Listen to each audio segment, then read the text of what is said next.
किसान को या आड़ती को या माफियाज को प्रॉफिटेरिंग करने देती हूँ तो मुझे गरीब की रोटी भी सस्ती रखनी है।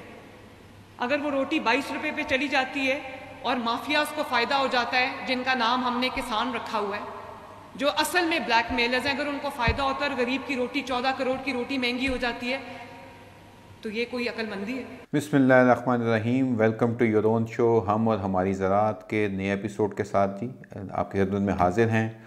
प्रोग्राम का आगाज़ में आपने ये क्लिप सुना। इस क्लिप को सुनने के बाद मेरे ऊपर फ़र्ज़ हो गया था और मेरे इदारे पे कि आपकी जो माफिया है, जो किसान है, इसकी मतलब ज़रा समझने के लिए या समझाने की बड़ी ज़रूरत थी। तो आज का प्रोग्राम जो है ना, वो इस माफिया के नाम है जी। सबसे पहले तो जी माफिया की बात करते हैं। सबसे पहले माफिया हुआ क्या? माफिया के अगर आप नंबर देखें तो पाकिस्तान जब भी मुश्किल में गया है तो एक उम्मीद होती है, एक सिलसिला होता है, और वो उम्मीद होती है कि यार वो जो हमारा सबसे जफकश, सबसे मेहनती, सबसे जो कमाऊ पूत है ना, उसके बदौलत हम इस मसले से निकल आएंगे, जिसको कि माफिया कहा गया है।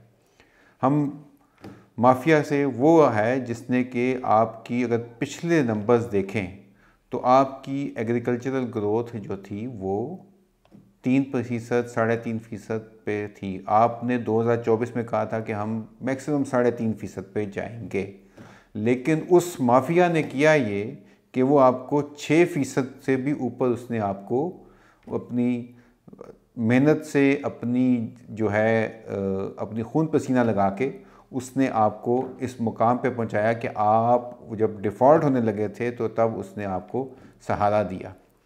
तो ये वो माफिया है। अब वो माफिया जो सा है जिसने कि आपको बचाया था, उसने फिर ये जो पिछला क्वार्टर यानी कि माली साल 2024 के बाद 25 आ गया है, इसमें भी जब आपकी इंडस्ट्री नेगेटिव में है 3%, 3.5%, सर्विसेज सेक्टर से आप 3.9% या 7% पे हैं, लेकिन वो जो माफिया है उसने आपको कर दिया है, किसान ने जो है वो कर दिया है आपको 6.5% की ग्रोथ दिखाई है।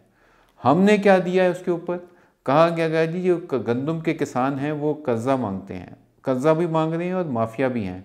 गंदम एक आपको पता है कि नेशनल सिक्योरिटी, और हर फार्मर इसमें तकरीबन शामिल हो जाता है, चाहे आप पंजाब, सिंध, बलूचिस्तान, खैबर पख्तूनख्वा कहीं का भी, हत्ता कि अगर हम गिलगित बल्तिस्तान में भी करें तो वहाँ पे भी गंदम के फार्मर हैं। लेकिन अभी हम फॉर एग्ज़ाम्पल बात ये कर रहे हैं कि यार ये तो माफिया है। माफिया अपना काम कैसे करता है? माफिया की ज़रा असल मैं कहानी दिखाऊं कि असल क्या उसको मुश्किलात हैं। तो सबसे पहले जी माफिया का एक नंबर मैं आपके सामने रखने लगा हूँ। अगर आप वो देखें तो पिछले मैंने जैसे बताया कि 2020 में हमारी ग्रोथ एग्रीकल्चर की 3.9 थी, फिर हम 3.5% पे आए 21 में, फिर हम 22 में चले गए 4.3 पे, फिर हम 23 में नीचे गए 1.6 की तरफ, और जब हमें उम्मीद थी कि 3.5% से ऊपर नहीं जाएगी एग्रीकल्चर, तब इस माफिया ने क्या किया कि उसने आपको 6.5% की ग्रोथ ला के दी। अब आते हैं दूसरी जी, यही माफिया जिसकी बात हो रही थी। अब माफिया में अगर हम देखें तो सिचुएशन ये हुई है इस टाइम कि एक रिपोर्ट आपके सामने आ रही है, एक नंबर आपके सामने रख रहा हूँ कि जिसमें कि ये कहा गया है कि जिसे हम किसान कहते हैं, वो किसान जो बाकी किसानों से ज़्यादा मुख्तलिफ है, वो मेहनत करता है, जिसको हम कहते हैं कि वो खेती बाड़ी कर रहा है, उसकी पास जो एक रिपोर्ट है वो ये है कि फार्मर जो रिसीव करता है उसको जो उसकी रिटेल कीमत होती है, यानी कि कोई भी चीज़ गंदम है या चावल है या अगर हम बात करें आलू है, इसकी जो कीमत बाज़ार में बिकती है उस माफिया को तो दरअसल मिल रही होती है कितने की? वो मिल रही होती है उसको 1/3 हिस्सा, यानी कि कोई 30 से 33%, 35% से ज़्यादा उसको नहीं मिलता।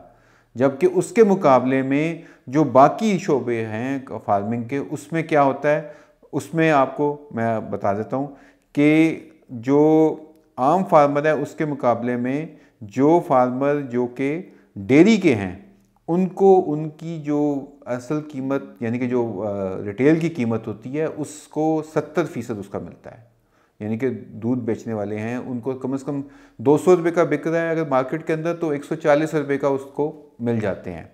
इसके मुकाबले में अगर मैं बात करूं कि वो लोग जो पोल्ट्री फार्म कर रहे हैं, पोल्ट्री का कर रहे हैं, वो वाले फार्मर जो पोल्ट्री फार्मर हैं, उनकी बात करूं तो उनको तकरीबन 75% अंडे की जो बेच रहे हैं, अंडे की फार्मिंग कर रहे हैं, उनको 75% मिल रहा है। यानी कि अगर मार्केट में अंडा है 300 रुपये दर्जन है आज, तो 300 का अगर 75% निकाल लें आप, तो आपका मतलब ये आ गया कि आपको 225 रुपये उसको कम से कम उसको मिल रहे हैं। ये वो जो जैसे हमने माफिया कहा है, ये माफिया सिर्फ अपनी जो जायज़ कमाई जो जिस पे कि कंज्यूमर ख़रीदना होता है उसका सिर्फ 1/3 हिस्सा ले रहा होता है। तो ये एक आपके लिए एक अजीब सिचुएशन यहाँ पे आ गई है जिस पे कि आप देख रहे हैं। और आपको पता है, ये आपने देखा है कि आप 4,000 रुपये, 3900 रुपये जब आप माली साल 2023 के अंदर आपसे हुकूमत भाग रही थी कि जी आपने इतनी की हमें देनी है गंदम, आपने, और आपको बाज़ार में 4243 में मिल रहा था। उस टाइम असिस्टेंट कमिश्नर आपके पास आए, उन्होंने कहा यार ये माफिया है, इसको पकड़ लो। इस माफिया ने जो है ना वो किसी और को नहीं देनी, गंदम हमारी है, सिर्फ 25 मन फी एकड़ आपने रखनी, 25 मन रखेगा एक फार्मर अपने घर के लिए।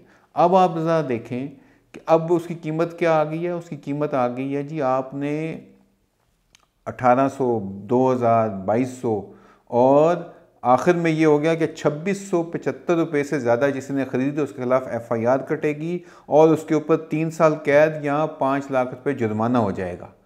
अब इस माफिया को अगर आपने जुर्माना लगाना है तो वो जुर्माना ये है, ये कोई वो चीज़ नहीं है। इसमें जो होलसेलर थे, जो कि स्टॉकिस्ट थे, वो माफिया का हिस्सा नहीं है, सिर्फ किसान एक माफिया है। उस माफिया की बरक़ात की वजह से मुल्क का ये जो नशर होना था उस वो बच गया। आपने उसी को ही मुर्द इल्ज़ाम ठहराया, आपने उसी के लिए ही इस टाइम रास्ते बंद कर दिए हैं, आपने उसी के ही लिए मुश्किलात खड़ी कर दी हैं। तो ये माफिया अगर होता तो ये ऐसी मुश्किलात उसके लिए कभी ना होती। वो कोई और दूसरे सेक्टर के अंदर जाएं तो वो बात नहीं है कि उसकी कोई, उस माफिया की कोई कैपेसिटी पेमेंट बगैर प्लांट चलाए नहीं ले रहा, वो मेहनत करके भी उसको नहीं मिलता।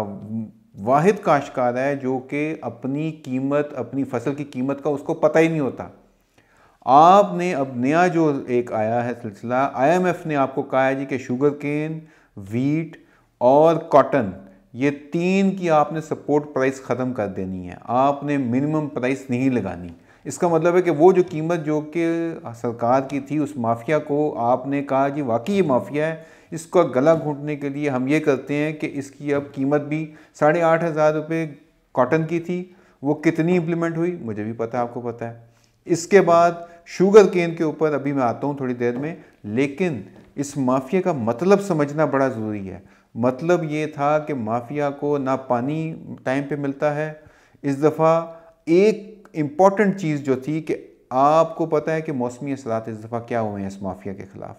एल नीनो, जो कि आपको पता है कि मानसून की जो कमी या ज़्यादती, पहले जून में इस माफिया को गर्मी ने मारा, फिर उस माफिया को अगस्त के अंदर, जिसे बारिशें कहते हैं, उस माफिया को उसने मारा।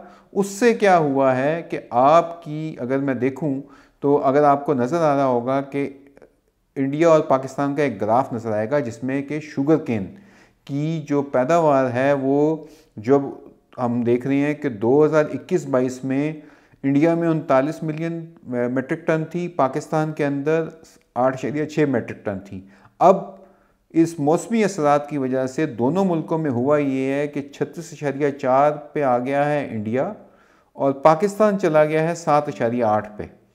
इस मौसमी असरात की बदौलत अब आपकी कम तवज्जो की वजह से उस माफिया ने यहाँ पे आया और अब आप उसके ऊपर छुरी चलाने जा रहे हैं।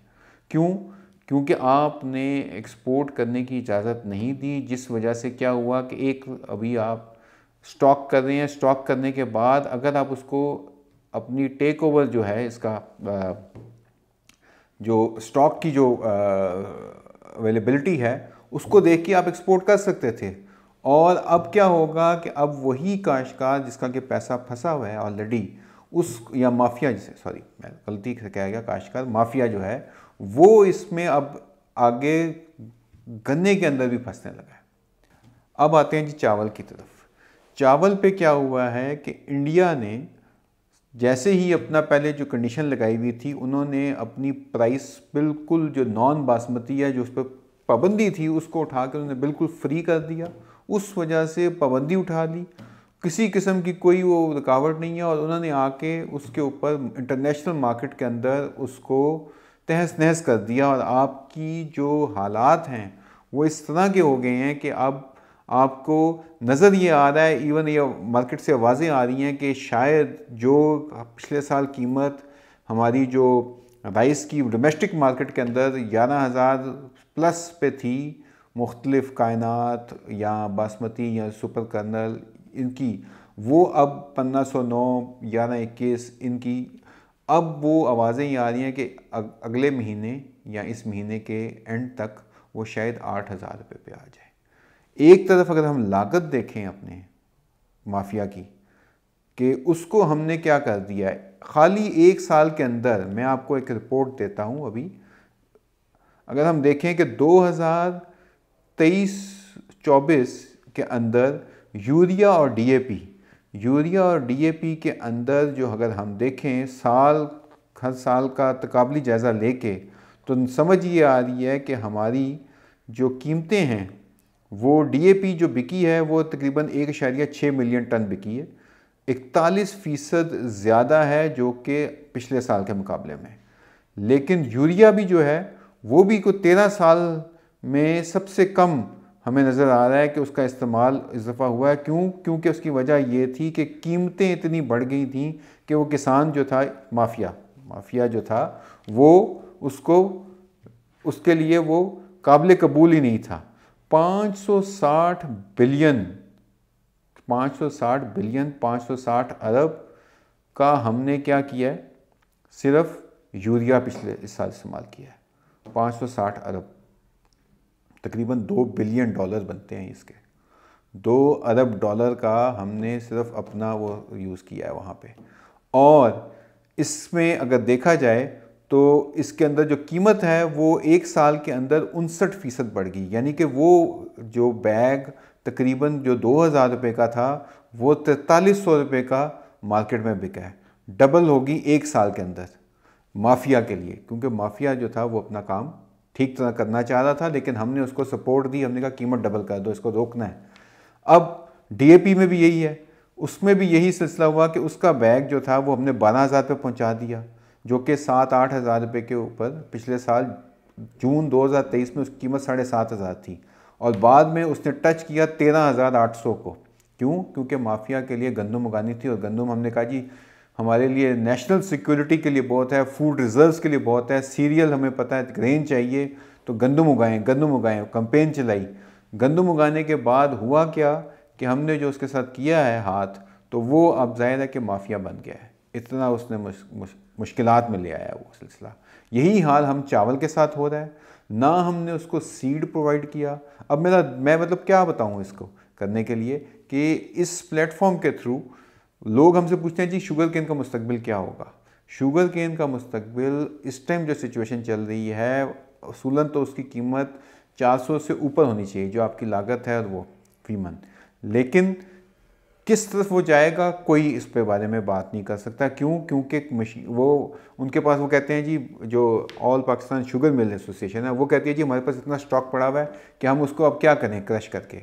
उसके मुकाबले में एक और चीज़ हुई है, वो बिजली, गन्ने की पैदावार करने वाले को तो शायद पेमेंट अभी तक नहीं मिली या कम मिली है, लेकिन वो बड़े मगरमच्छ जिन्होंने कि उस गन्ने से पता नहीं बिजली बनाई है या नहीं बनाई, उनको अरबों रुपए की एडवांस कह लें या फ़ौरन पेमेंट कर दी। क्योंकि वो माफिया नहीं है, माफिया तो ये किसान है।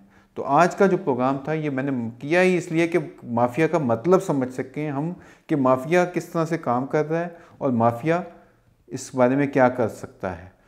इस वजह से मेरे ख्याल में अब कॉटन का हाल देख लें। पिछले साल पाकिस्तान में किसान माफिया जो है उन्होंने 5 मिलियन बेल्स अब तक आ चुकी थी। उसके मुकाबले में क्योंकि वो माफिया बन गया, इसलिए इस दफ़ा वो क्या कह रहे हैं कि 2 मिलियन बेल्स वहाँ पे रिपोर्ट हुई हैं। तो ये माफिया ने देखें पूरे मुल्क की जो है ना वो इस टाइम हिला के रख दिया है। क्यों? क्योंकि वो माफिया है, उसको कोई कंट्रोल ही नहीं कर रहा और वो ब्लैकमेलर हैं। तो अब ब्लैकमेलिंग पे अगर बात आ गई है तो फिर मेरे ख्याल से बात कहीं और निकल जाएगी। इस आखिर में प्रोग्राम के मैं यही कहूँगा कि ये अगर वाकई माफिया हैं तो फिर मेरे ख्याल से हमने हमेशा इसको माफिया ही ट्रीट किया है। क्यों? क्योंकि हमने कभी उसको उस तरह से सपोर्ट नहीं दी। अगर गंदम वाले तमाम जो उनसे हैं वो ब्लैकमेलर हैं तो फिर हम ब्लैकमेल हो रहे हैं 70 साल से। ये माफिया की डेफिनेशन बताना ज़रूरी थी। आज का प्रोग्राम सिर्फ इसलिए था। क्यों? क्योंकि ये माफिया का इनको सही मतलब शायद इनकी डिक्शनरी और है, जिन्होंने इसको कहा है उसकी पुरजोर मजम्मत करते हैं। हम आपके साथ हैं, प्लेटफॉर्म आपके साथ है, आपकी आवाज़ है, इसमें ज़रूर शामिल हों। अपने तासुरात ज़रूर कमेंट्स में बताइए। क्यों? क्योंकि ये कमेंट्स हर कोई देखता है, ओपन हैं और पैगाम बहुत ही मेरे ख्याल से ज़ोरदार जाना चाहिए, जानदार जाना चाहिए कि एक आवाज़ में किसानों की तरफ से ये, ताकि इनको समझ आ सके और आइंदा कोई जुर्रत ना कर सके। बहुत शुक्रिया। अस्सलाम वालेकुम।